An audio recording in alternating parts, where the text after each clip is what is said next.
नमस्कार दोस्तों हाल ही में केंद्रीय गृह मंत्री अमित शाह जी के द्वारा देश को नक्सल मुक्त घोषित कर दिया है। यानी अब भारत के अंदर आपको किसी प्रकार की कोई नक्सली घटना देखने को नहीं मिलेगी। और इन्होंने जो टारगेट रखा था उसको इन्होंने समय से पहले ही पूरा कर लिया है। ऐसा हाल ही में इनके द्वारा लोकसभा में भाषण देते हुए बताया गया है।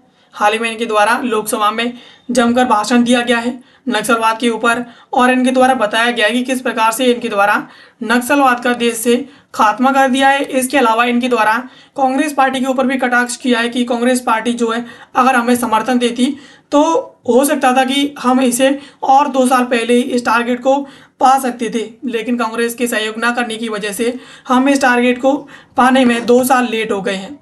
चलिए इसके बारे में थोड़ा विस्तार से समझते हैं, क्योंकि ये इंटरनल सिक्योरिटी के लिए बहुत ही ज़्यादा महत्वपूर्ण है। सबसे पहले खबर के प्रमुख बिंदुओं के बारे में बात करेंगे तो केंद्रीय गृह मंत्री अमित शाह ने 31 मार्च 2026 को नक्सलवाद मुक्त होने का लक्ष्य रखा था। उन्होंने कहा था कि 31 मार्च 2026 तक भारत में से नक्सलियों का सफाया कर दिया जाएगा, जिसे इनके द्वारा हाल ही में पूरा कर लिया गया है। यानी 31 मार्च 2026 आज से पहले ही इनके द्वारा अपने टारगेट को पूरा कर लिया गया है। केंद्रीय गृह मंत्री ने संसद को बताया कि हम नक्सलवाद मुक्त हो चुके हैं और हमने अपना लक्ष्य है वो समय से पहले ही पूरा कर लिया है। उन्होंने कहा कि यह प्रधानमंत्री मोदी की सबसे बड़ी उपलब्धि बन गई है कि उन्होंने भारत को नक्सलवाद मुक्त करवा दिया है। यानी प्रधानमंत्री मोदी के द्वारा देश को नक्सलवादियों से मुक्त करवा दिया है। कैसे भी करके देश के लिए जो नक्सलवादी एक समस्या बने हुए थे उस समस्या से भारत को छुटकारा दिलवा दिया है।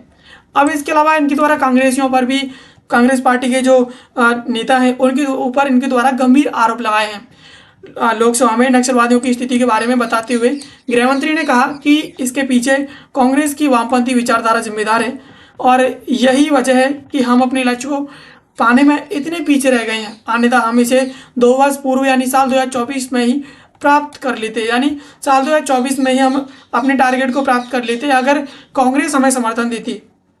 लेकिन कांग्रेस की जो वामपंथी विचारधारा है उसकी वजह से कहीं ना कहीं हम 2 साल जो पीछे रह गए हैं। उन्होंने इंदिरा गांधी, सोनिया गांधी, राहुल गांधी, पूर्व पीएम मनमोहन सिंह और इसके अलावा पूर्व गृह मंत्री पी चिदम्बरम पर गंभीर आरोप लगाए हैं। उन्होंने कहा कि इन कांग्रेसियों ने नक्सलवादियों को न सिर्फ सहयोग दिया है बल्कि उन्हें पनाह देने में भी अहम भूमिका निभाई है। यानी केंद्रीय गृह मंत्री ने कहा कि कांग्रेस पार्टी के द्वारा न केवल जो नक्सलवादी हैं उन्हें सहयोग दिया है बल्कि उन्हें पनाह भी दी है कि आप आइए और यहाँ पर रहिए, उन्हें सुरक्षित पनाहगाह भी प्रदान की है। इस प्रकार से कांग्रेस पर इनके द्वारा बड़े बड़े गंभीर आरोप लगाए हैं। सदन के कई सदस्यों ने चर्चा में भाग लिया है।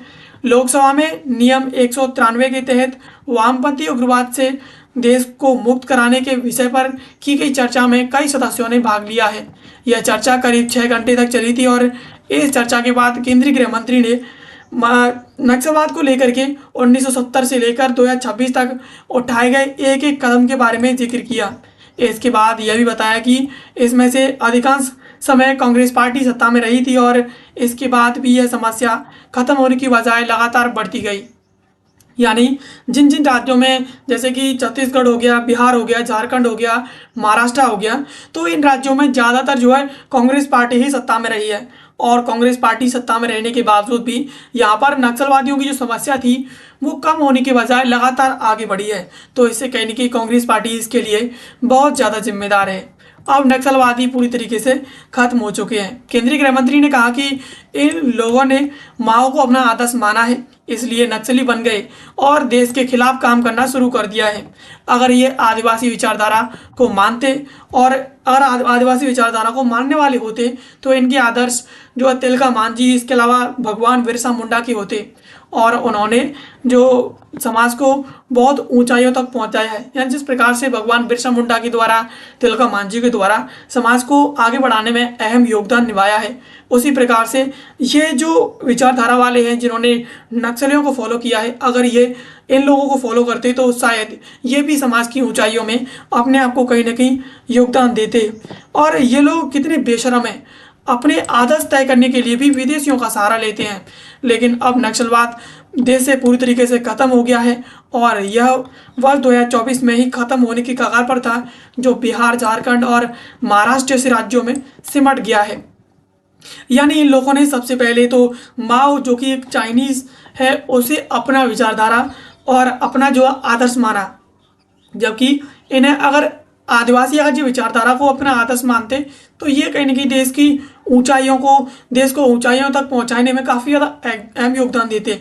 लेकिन जिस प्रकार से इनके द्वारा माओ को अपना आदर्श माना, जो कि एक चाइनीज़ है, और देश के खिलाफ काम करना शुरू किया है, तो अब कहीं ना कहीं पूरी तरीके से नक्सली देश के अंदर से खत्म होते हुए जा रहे हैं। अधिकांश ने तो सरेंडर कर दिया है या फिर मारे गए हैं, और इस प्रकार से देश के अंदर नक्सलियों की स्थिति वर्तमान में बनी हुई है।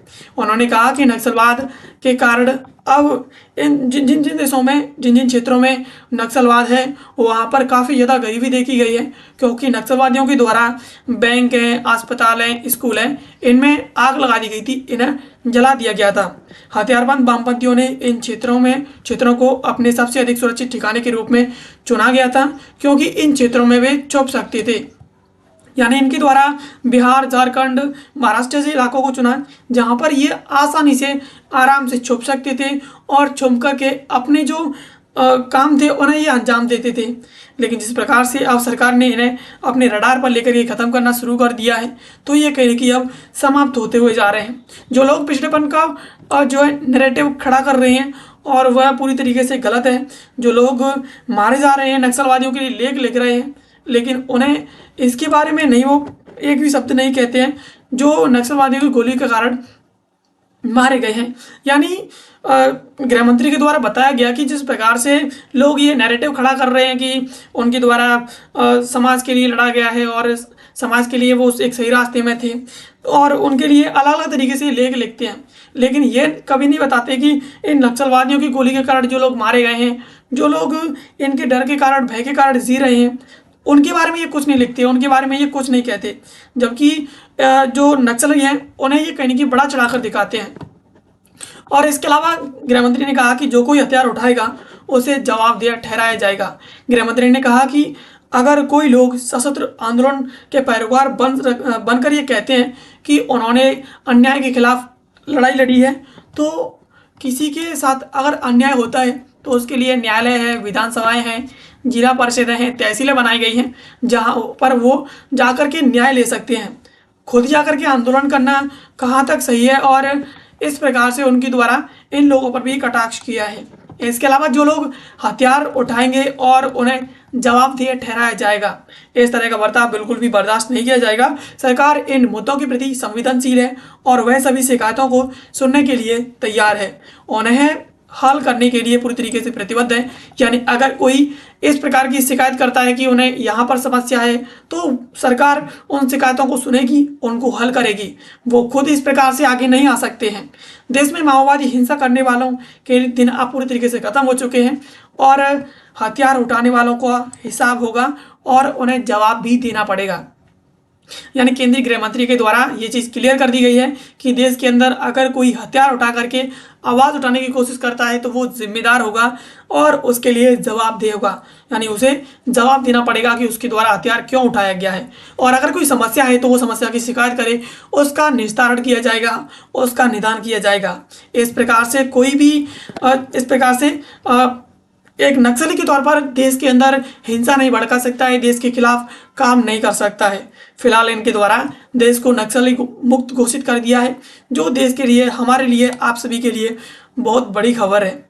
और ये कहने की काफ़ी ज़्यादा एक परिवर्तनकारी एक रास्ता है, जो हाल ही में इनके द्वारा बताया गया है कि देश को नक्सली मुक्त घोषित हो चुका है और अब देश में कोई नक्सली घटना आपको नहीं देखने को मिलेगी। तो दोस्तों ये थी खबर जिसको आज के इस वीडियो में हमने समझा। ऐसे वीडियोज़ के लिए आप हमें सब्सक्राइब कर लीजिए। मिलते हैं किसी अगले वीडियो में किसी नए और महत्वपूर्ण टॉपिक के साथ। तब तक के लिए आप सभी का बहुत बहुत धन्यवाद।